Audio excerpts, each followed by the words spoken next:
Bonjour tout le monde. Aujourd'hui, nous entamons le chapitre 3.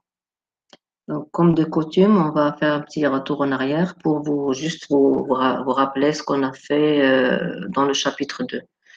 Donc, en gros, on a vu donc la théorie de Bohr, donc les 4 hypothèses de Bohr. Donc, on a dit que selon ces 4 hypothèses, donc vous avez l'électron se trouve sur une orbite caractérisée par une énergie En. Lorsque l'électron est sur une orbite, il ne peut pas donner de rayonnement, donc on dit qu'il est dans un état stationnaire. L'énergie qui correspond au niveau n égale à 1, c'est l'énergie fondamentale. Lorsque l'électron se trouve alors sur l'état n égale à 1, on dit qu'elle est à l'état fondamental. Après, tous les autres états seront des états excités. Ensuite, on a vu également que l'électron ne peut rayonner que lorsqu'il effectue un déplacement d'un niveau vers un autre. Donc, il y aura absorption lorsque l'électron passe par des niveaux les moins énergétiques vers des niveaux les plus énergétiques. Ce passage d'un niveau à un autre, il se passe avec absorption ou émission d'un rayonnement égal à h nu et sa valeur est déterminée par la différence d'énergie de l'état final moins l'énergie de l'état initial. Si l'électron se déplace d'un niveau supérieur vers un niveau inférieur, on dit qu'il y a émission, c'est-à-dire l'électron va émettre un rayonnement d'énergie delta E égale à h nu, et delta E c'est égal à l'énergie de l'état final moins l'énergie de l'état initial. D'accord? Donc, parce que Bohr a utilisé la théorie d'Einstein, comme quoi lorsqu'il y a émission ou lorsqu'il y a absorption, donc ça va se faire avec, c'est l'absorption ou émission d'un photon d'énergie h nu. Donc, on a utilisé ici la notion de photon. Alors, quoi d'autre? Oui, lorsque donc l'électron, on a dit, passe d'un niveau à l'autre, donc émission ou absorption. On a également, lorsque, voilà, on va parler maintenant du spectre. Donc, on a dit tout ça, c'était pour corriger les insuffisances du modèle de Rutherford. Donc, lorsque l'électron se déplace, avec émission ou avec absorption, on va obtenir sur le spectre de l'énergie une raie. Chaque déplacement va donner sur le spectre une raie caractérisée par une longueur d'onde. Donc, ces longueurs d'onde, vous voyez, elles sont discontinues. Donc, c'est-à-dire qu'il n'y a pas de continuité dans les couleurs. Et donc, ça rejoint un peu les expériences ou les résultats expérimentaux obtenus avant.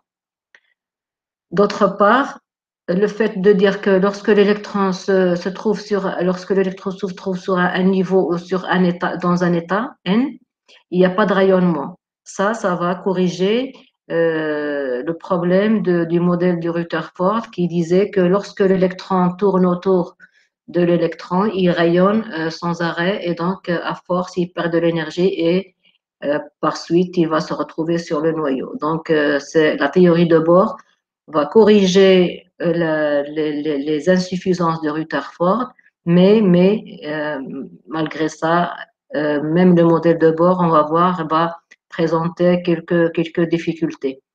Une des difficultés, c'est que lorsqu'on place ce spectre-là dans un champ magnétique, on va voir qu'au lieu d'avoir une seule raie, pour une longueur d'onde, par exemple lambda, au lieu d'avoir une seule raie, on va avoir trois raies. Et ça pose un problème parce que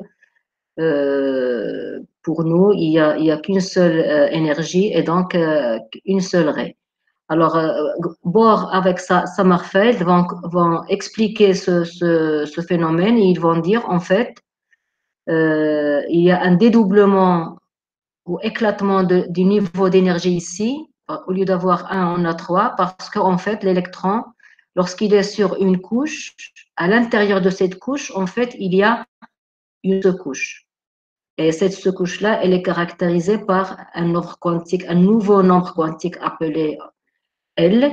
Et ce nombre quantique, il dépend strictement de n, c'est-à-dire le nombre L est compris entre 0 et n-1. Donc, dans chaque couche, on va appeler désormais ça une couche, et il y a des sous-couches. Donc, l'électron va se trouver dans la couche n égale à 1, mais il peut se trouver dans les sous-couches. Donc, imaginez comme si vous aviez une boîte, et à l'intérieur de cette boîte, il y a d'autres petites boîtes. Donc, la couche, c'est ce qui va définir, si vous voulez, l'énergie ou le niveau d'énergie de l'électron. Mais à l'intérieur de cette couche, il y aurait d'autres couches. C'est pour ça qu'on a ce dédoublement d'énergie. Mais l'énergie reste très proche. Donc, l'énergie restera, même s'ils sont dans dans la sous-couche L, ils vont avoir la même valeur d'énergie. Donc voilà, donc nous revenons sur, on va maintenant aborder le modèle de quantique de l'atome. Donc là, c'était le modèle de Bohr. Donc il a utilisé les résultats d'Einstein pour améliorer le modèle de Rutherford, mais il a pratiquement gardé les principes, si vous voulez, de la mécanique classique. Alors, donc on a vu dans le chapitre 2 que Einstein et Planck aussi ont changé le concept de la lumière. Donc, on connaissait à la lumière ce caractère ondulatoire. Donc, en mécanique classique, la lumière se propageait sous forme d'onde, caractérisée par une longueur d'onde lambda. Maintenant, cette onde-là, elle va avoir un autre caractère dans la mécanique quantique, donc attribué bien sûr par Einstein et Planck. Donc, ils vont lui attribuer un autre comportement. Ils vont dire que la lumière, elle est constituée aussi de particules. Donc, ces particules-là sont appelées des photons, et chaque photon transporte une quantité d'énergie égale à h nu, qu'on appelle aussi quanta. Donc, le quanta d'énergie, c'est h nu, donc h, c'est la constante de Planck, et nu, c'est la fréquence du rayonnement. Donc, on peut schématiser ça par le fait que lorsque vous avez une lumière caractérisée, donc, puisqu'elle est formée par des photons, donc elle va transporter de l'énergie h nu. Chaque photon va transporter une quantité d'énergie égale à h nu. Lorsque le photon va entrer en collision avec un électron, l'électron sera éjecté. Éjecté, c'est-à-dire qu'il va partir avec une énergie avec une autre énergie, il y aura un photon qui sera diffusé, et donc d'énergie h nu prime, qui est différente de l'énergie, bien sûr, incidente. Alors, comme on a dit, selon la relation d'Einstein, on a dit que à chaque particule de masse m correspond une énergie E. Donc, l'énergie du photon égale à mc carré, donc égale aussi à h nu égale à hc sur lambda. Donc, à chaque masse correspond une énergie, donc mc carré, et cette énergie-là de photon, c'est h nu selon la théorie d'Einstein. Donc, ici, vous avez donc lambda, donc ça, c'est le caractère ondulatoire de la lumière. Et ça, c'est le caractère corpusculaire. Donc, on voit que la lumière se comporte comme une onde par la longueur d'onde lambda. Elle peut se comporter comme de la matière, ou comme un corps avec la masse n.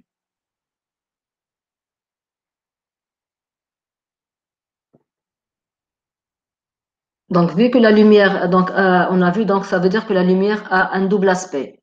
Donc, Louis de Broglie va dire en 1924, il va dire, puisque la lumière a un double aspect, donc aspect ondulatoire et aspect corpusculaire, donc la matière aussi va avoir ce double comportement. Donc, on va attribuer à la matière un aspect ondulatoire. Donc, ça veut dire à chaque particule en mouvement, on va lui associer une onde. Donc, c'est-à-dire que lorsque vous avez la longueur d'onde, c'est égal à H sur MC égal à H sur MP. C'est la même chose. C'est-à-dire que à la particule de masse MV, on va lui associer une onde lambda. Donc, H égale lambda égale à H sur MV. Donc, M, c'est la masse de la particule. Donc, ça, c'est la partie qui explique le caractère corpusculaire et ça, c'est la partie ondulatoire de la matière. Donc, en conclusion, qu'est-ce qu'on peut déduire de tout ça? Donc, d'après les travaux d'Einstein et Planck et de Broglie, donc la nature quantique de la matière entraîne l'équivalence entre les propriétés ondulatoires et corpusculaires, c'est-à-dire on peut considérer que aussi bien la matière que les ondes, ils peuvent avoir un double comportement ondulatoire et corpusculaire. C'est ce qui est. Alors, ces trois chercheurs-là, c'est eux qui sont à la base de la mécanique quantique.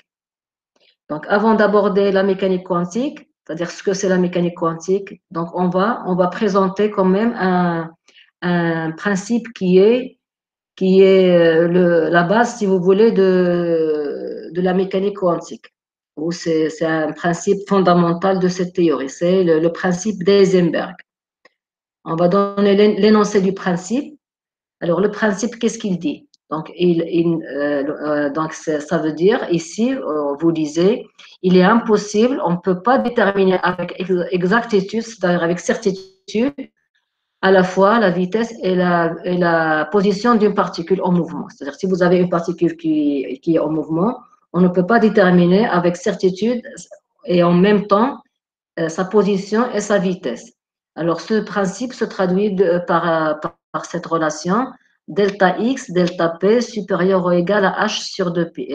On pose h sur 2pi égale à h bar. Donc, h avec un petit tiret au-dessus. Alors, delta x, c'est l'incertitude sur la position. Et delta px, c'est l'incertitude sur la quantité de mouvement. Et donc, sur la vitesse, parce que vous savez, la quantité de mouvement, c'est mv. Donc, delta P, ça va être M delta V. Alors, ce principe se traduit de la façon suivante. Donc, il y a deux cas. Alors, lorsqu'on a des particules macroscopiques, c'est-à-dire ce sont des particules qui ont des masses assez grandes.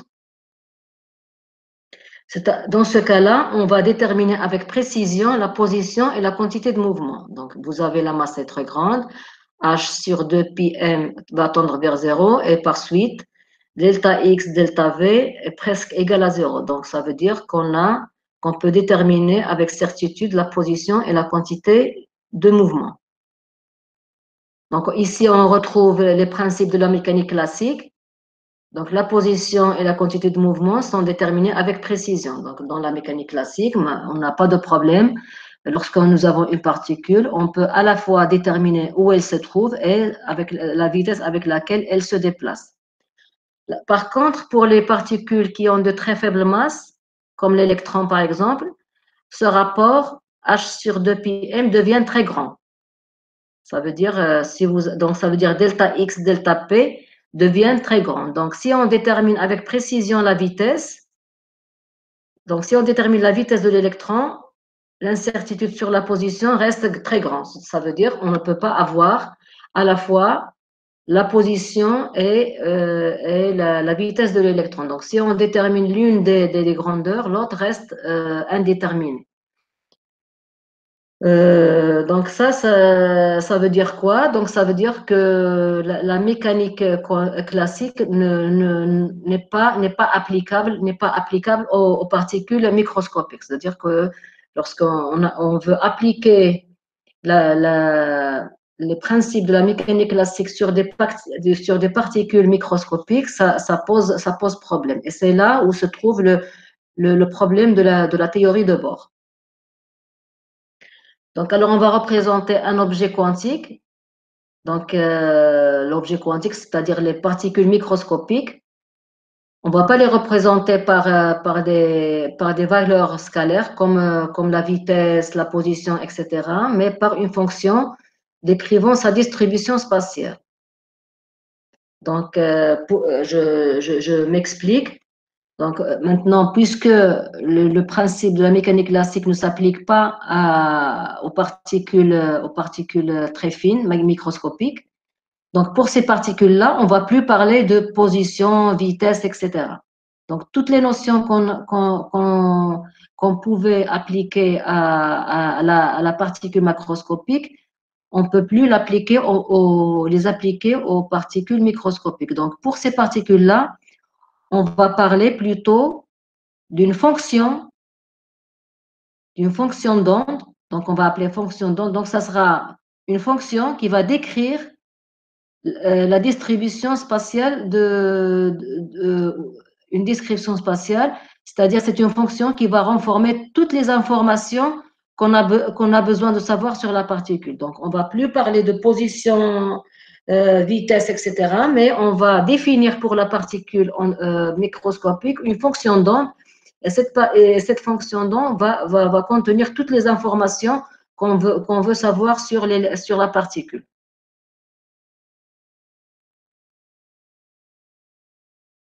Donc, les mesures scalaires effectuées sur cette particule consistent à extraire seulement une partie de cette information par l'intermédiaire d'opérateurs mathématiques. Donc, on va avoir, donc, ça veut dire que on va avoir une fonction d'onde qui va renfermer, qui va contenir toutes les informations sur la particule. Et donc, pour extraire ou avoir ces informations, il va falloir faire intervenir, c'est ce qu'on appelle ça des opérateurs, c'est-à-dire au lieu d'avoir par exemple par exemple définir la position, donc on va appliquer un opérateur position sur la fonction pour extraire l'information où se trouve l'électron, c'est-à-dire la position de l'électron. D'accord? Donc, on abandonne la notion de position, vitesse, etc. pour la particule microscopique et on parle plutôt d'une fonction d'onde qui contient toutes ces informations. Et pour extraire ces informations, donc il va falloir appliquer des opérateurs sur cette fonction pour les extraire. Donc, comme si vous aviez par exemple une boîte qui contient des informations, et l'opérateur, ça sera la clé que vous utilisez pour ouvrir la boîte et pour regarder ce qu'il y a dedans. C'est ça un opérateur. Donc, en mécanique quantique, on parle d'une fonction d'onde et on parle d'opérateur mathématique. Donc ici, on va définir ce que c'est un opérateur. Donc par exemple, est le symbole d'une opération mathématique qui transforme une fonction f en une fonction f'. Donc on a dit un opérateur, c'est une opération qu'on va faire sur une fonction d'onde f pour la transformer en une autre fonction f'. C'est-à-dire l'information qu'on va extraire, ça serait une autre fonction. Par exemple, vous avez par exemple, ici, A, c'est quoi? Donc, si on choisit, par exemple, la fonction fx égale à x plus a. Alors, si vous appliquez l'opérateur a sur la fonction f, donc ça veut dire qu'on va multiplier a par x plus a. Donc, ça fait a plus a x plus a carré. La fonction carré, c'est-à-dire élever cette x plus a au carré, et ainsi de suite. Donc, ça, c'est opérateur, c'est-à-dire qu'on applique une opération sur une fonction et on obtient une autre fonction. C'est ça l'opérateur. Alors, maintenant, on va voir les propriétés des opérateurs.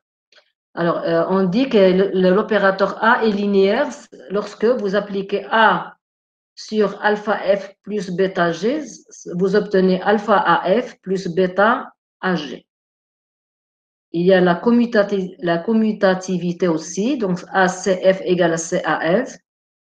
Et on dit que si par exemple AC égale à CA, on dit que A et C commutent.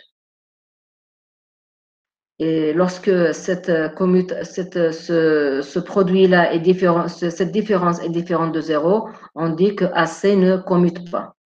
La fonction propre et valeur propre, lorsque vous appliquez A à une fonction et vous obtenez donc AF. Le résultat, c'est A, un scalaire multiplié par F.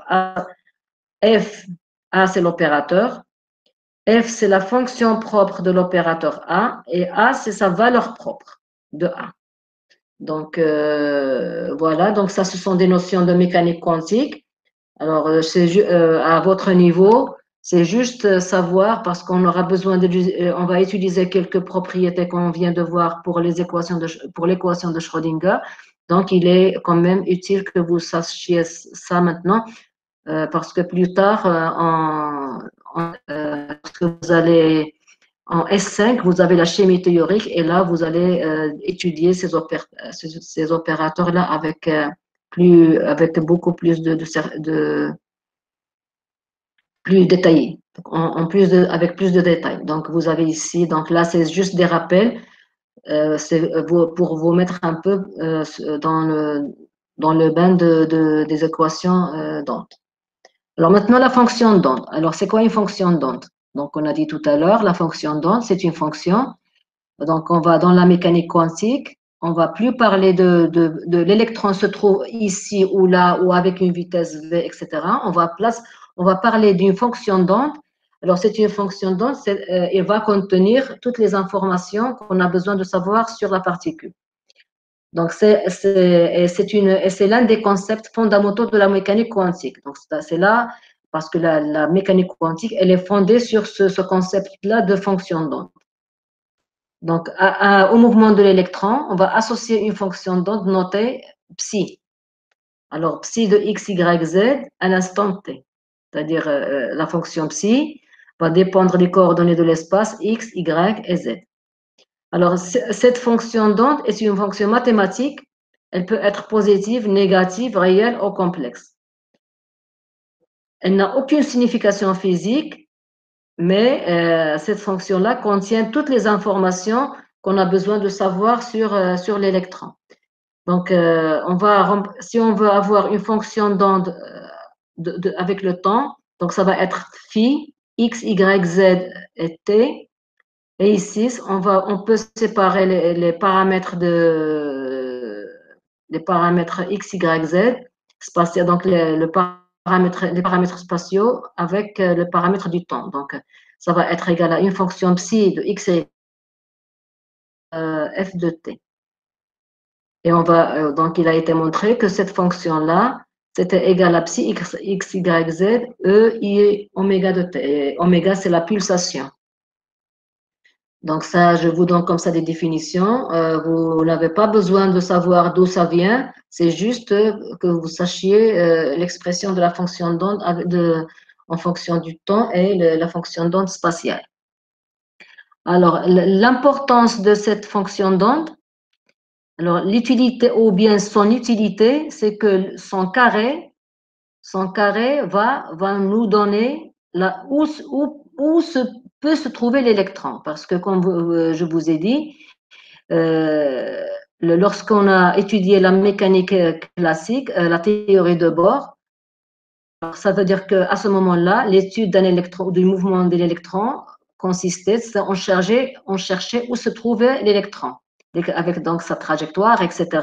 Maintenant, en mécanique quantique, on va abandonner cette notion de trajectoire et on parle de probabilité de présence dans une certaine région de l'espace qui entoure l'électron, le noyau, pardon. Donc, vous avez, donc, dans la théorie de Bohr, Bohr nous disait, comme on l'a vu ici dans le début du chapitre, que l'électron se trouvait dans des trajectoires circulaires autour du noyau. Ces trajectoires-là dépendaient de la valeur de n et avaient une énergie égale, donc chaque niveau est caractérisé par n. Maintenant, en mécanique quantique, on ne va plus parler de cette trajectoire, mais on va parler d'une probabilité de présence de l'électron au voisinage du noyau. C'est-à-dire, vous avez le noyau et on cherche la présence de l'électron tout autour de l'espace du noyau. Donc, c'est ça la différence. Donc, la fonction d'onde, l'utilité de la fonction d'onde, c'est que le carré de donc le carré de cette fonction-là va nous donner la probabilité de trouver l'électron dans un espace ou dans un autre espace. Alors, donc ici, l'électron donc sera, ici je vous donne les coordonnées sphériques. Donc, puisqu'on parle d'un électron dans tout l'espace, donc vous avez x égale à r sinus θ. Ça, vous allez voir ça en physique. Donc, vous avez déjà vu les coordonnées sphériques. Donc, x, donc vous avez ici z, y et la x. Donc, si on détermine x dans ce plan-là, donc ça va être r sinus θ cosinus phi, et y c'est r sinus θ cosinus phi, et z se trouve dans le plan x, z, y, donc z égale à r cosinus θ. Donc la probabilité de présence de l'électron dans un élément de volume, donc ici vous avez le noyau, ici ça c'est le noyau, et ça c'est l'électron. Donc, les trois positions, les trois coordonnées de l'espace autour de l'électron, c'est x, y et z. Et donc, nous cherchons, on va chercher l'électron dans un volume d de v autour de ce noyau. Alors, donc la probabilité de trouver l'électron dans un domaine autour du noyau ou dans un volume d de v, c'est d de p égale à psi carré d de v. Avec d de v, c'est dx, dy, dz. Donc, la probabilité de trouver l'électron dans tout l'espace, c'est psi carré d de v. Donc, la fonction d'onde doit satisfaire les conditions de normalisation, c'est-à-dire que l'intégrale, si on cherche p égale à 1, si on cherche l'électron dans tout l'espace, c'est-à-dire que la condition de normalisation, ça veut dire que si on cherche l'électron dans un volume d de v ou dans un espace autour du noyau, on est sûr de le trouver là-bas. Donc, c'est ça la condition de normalisation. Ça veut dire P égale à l'intégrale sur l'espace de psi carré d de v égale à 1. Et on dit que la fonction d'onde est normée. Donc, vous avez une autre définition qui est ici, qui dépend aussi de la fonction psi, c'est la densité de probabilité de présence de l'électron par rapport dans la position R à l'instant T. Alors, cette densité, elle est donnée par psi carré, et c'est égal à d de p sur d de v. Donc, la densité volumique de probabilité de présence ou densité électronique, c'est d de p sur d de v. Donc, la probabilité de trouver un électron en un point M ne peut avoir qu'une seule valeur, et au-delà de rayon atomique, d de p décroît et tend rapidement vers 0. Donc, ça veut dire que si on s'approche du noyau, là, la probabilité de trouver l'électron est grande. Si on s'éloigne, si on est loin du noyau, là, notre probabilité de trouver l'électron diminue. Et donc, si on est vraiment loin du noyau, on est sûr de ne pas trouver l'électron parce qu'il aura tendance toujours à s'approcher du noyau. Donc, ici, donc, vous voyez, donc on va revenir, donc on va résumer un peu ce qu'on vient de voir. Donc, vous avez vu, donc on était presque obligé d'introduire cette notion de mécanique quantique pour corriger, si vous voulez, les problèmes posés par le modèle de Bohr. Le fait que l'électron fasse des trajectoires autour du noyau circulaire, là, cette notion-là, elle sera abandonnée en mécanique quantique. On ne va plus parler de position ni de vitesse d'électron, mais on va plutôt parler d'une fonction d'onde, psi. Cette fonction d'onde contient toutes les informations qu'on veut savoir sur l'électron. Et la chose la plus importante, c'est que le carré de cette fonction-là va nous aider à déterminer la position où peut se trouver l'électron. Donc, on ne cherche plus l'électron dans un point, mais on va le chercher dans un espace. Alors, cette probabilité de trouver l'électron, on a dit, elle est nulle lorsqu'on est très loin du noyau. Et la probabilité, elle devient assez grande lorsqu'on s'approche du noyau. Alors maintenant, on va donner la définition d'une équation de Schrödinger. Alors l'équation de Schrödinger, c'est une équation différentielle et c'est une équation qui est fondamentale en mécanique classique. Donc ici, à votre niveau, vous avez besoin juste de savoir que cette équation existe elle est très intéressante en mécanique quantique et que sa résolution a permis de savoir beaucoup de choses sur l'électron. Ici, je vous rappelle toujours, on travaille toujours dans le cas des atomes, de l'atome d'hydrogène et des hydrogénoïdes, c'est-à-dire des entités à un seul électron. Alors, la fonction d'onde Hφ égale à Eφ se résume, donc ça veut dire ici que équivalente à Hψ égale à Epsi. Phi, vous vous rappelez, c'était la fonction d'onde avec les paramètres du temps et, et phi c'était et psi c'était seulement la fonction d'onde avec les paramètres de l'espace. Donc lorsqu'on applique, donc on va lire l'équation de Schrödinger comme ça. Alors lorsqu'on applique l'opérateur h sur phi, la fonction d'onde phi, le résultat c'est égal à e phi, c'est-à-dire qu'on obtient l'énergie de la particule. Et ça veut dire équivaut à h psi égale à e psi, ça veut dire que ça on appelait parce que ça veut dire que h n'a pas d'effet sur la partie du temps où le temps n'est pas n'intervient pas dans cette équation.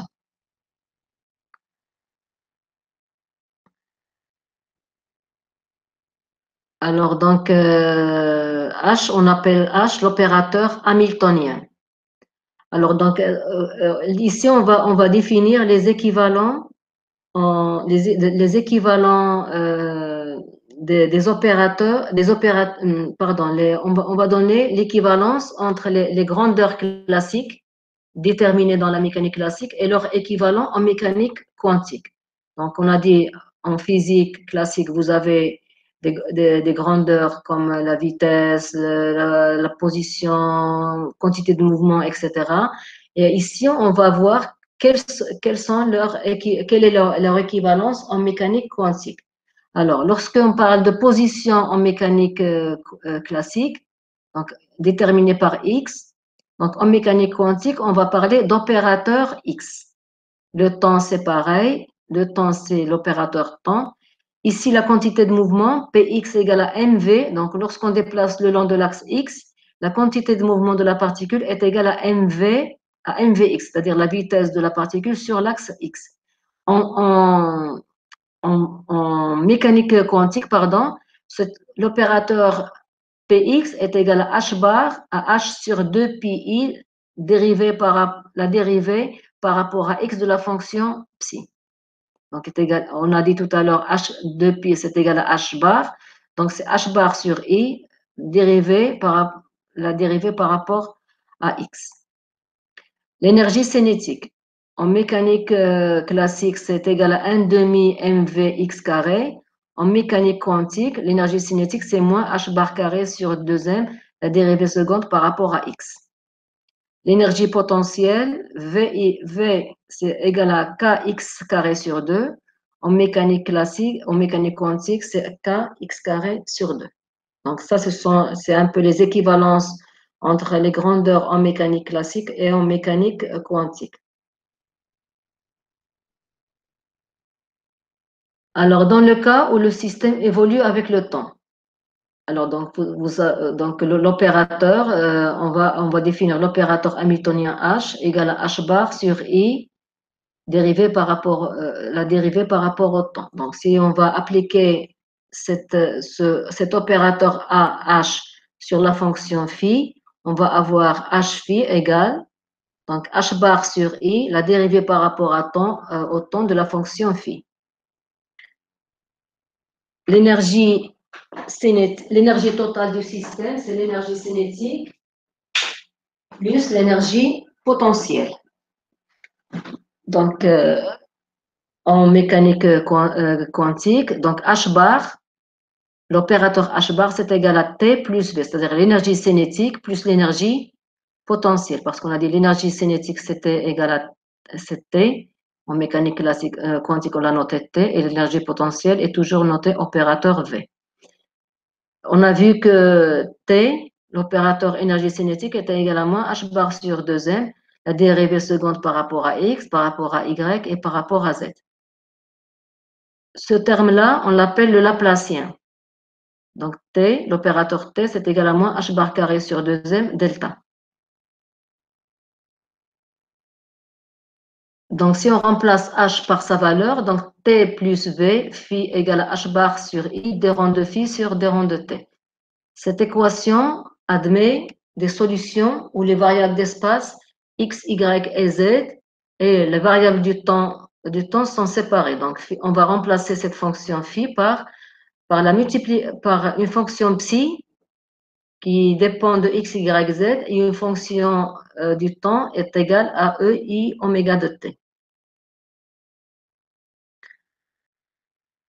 Donc phi correspond donc à des états stationnaires. L'énergie ne dépend pas du temps. C'est le cas des atomes et des molécules. Donc bien sûr, dans le cas des atomes, l'énergie ne dépend pas du temps. Donc moins h bar carré sur 2m. Donc on va remplacer, donc on revient ici, on va revenir à la relation qu'on a vue tout à l'heure. Plus loin ici. Voilà, donc c'est moins h bar carré delta. Donc on remplace la fonction phi par son expression. Donc il y a l'expression de x, y, z et l'expression du temps. Plus v e i psi, donc psi e i oméga de t égale h bar sur i psi de e oméga de t. Alors si vous dérivez ici, donc ici, si vous faites, donc ça va faire h bar sur i. Donc la dérivée par rapport au temps de i oméga de t, ça va être i oméga. Donc ça va être i oméga des rangs ei oméga de t. Donc vous voyez bien qu'on peut simplifier ici donc par i et le terme ei oméga de t existe dans de part et d'autre de la formule. Donc on va pouvoir simplifier par i oméga, exponentielle i oméga de t, et on obtient moins h bar carré sur 2m delta de psi. Delta, on a dit c'est le Laplacien, c'est l'équivalent de la dérivée seconde de psi par rapport à x, par rapport à y, par rapport à z, plus v psi, donc plus v psi égale à h bar oméga psi. D'accord? On pose oméga, donc on sait que ça c'est la pulsation, c'est égal à 2pi fois nu. Et E égale à H sur nu. Donc, oméga est égal à 2pi, donc oméga égale à 2pi sur H, E. Et donc, E égale à 2pi à oméga fois H sur 2pi. Donc, si on remplace oméga ici par sa valeur, alors qu'est-ce qu'on obtient? Donc, on obtient moins H bar carré sur 2m delta de psi fois V psi égale à E psi. Voilà, donc ça c'est l'équation, et c'est ça ce qu'on appelle l'équation de Schrödinger indépendante du temps. Donc, ou bien H psi égale à E psi. Si on remplace moins H bar carré sur 2m delta plus V, ça c'est le Laplacien. Donc, ça se résume à H psi égale à E psi. Voilà, donc ça c'est l'équation de Schrödinger indépendant du temps. Donc, lorsqu'on vous demande quelle est l'équation de Schrödinger indépendant du temps, vous mettez H psi égale à E psi, avec H égale opérateur Laplacien multiplié par H bar carré sur 2m plus l'opérateur énergie potentielle. Donc, la résolution de cette équation va conduire correctement au niveau d'énergie établi par Bohr. Alors, la chose la plus importante, c'est que lorsqu'on a résolu cette équation, nous retrouvons l'énergie, nous retrouvons les conditions ou les résultats de Bohr, à savoir que l'énergie de l'électron, elle est fonction de n. Donc ça, ça prouve que l'équation était assez bonne.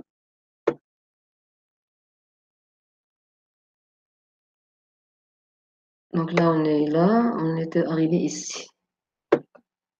D'accord? Donc, la chose la plus importante, c'est que la résolution de cette équation va faire apparaître un nombre quantique n, et ça veut dire qu'il est en total accord avec les résultats établis par Bohr. Je rappelle toujours qu'on ne travaille qu'avec les électrons, qu'avec les particules ou les atomes à un seul électron, c'est-à-dire ou bien l'hydrogène ou les hydrogénoïdes. Alors, lorsqu'il y a plusieurs électrons, là, l'étude se complique parce que il faut tenir compte des interactions noyau-électron et les interactions électron-électron. C'est une chose qui complique beaucoup la résolution de l'équation, et ce n'est pas notre sujet ici. Donc, je vais arrêter ici cette vidéo pour aujourd'hui. Je vais vous laisser un peu le temps de la vidéo prochaine. On va finir le chapitre 3. Donc, d'ici là, j'espère que ça a été assez clair et je vous remercie. Merci. À la prochaine.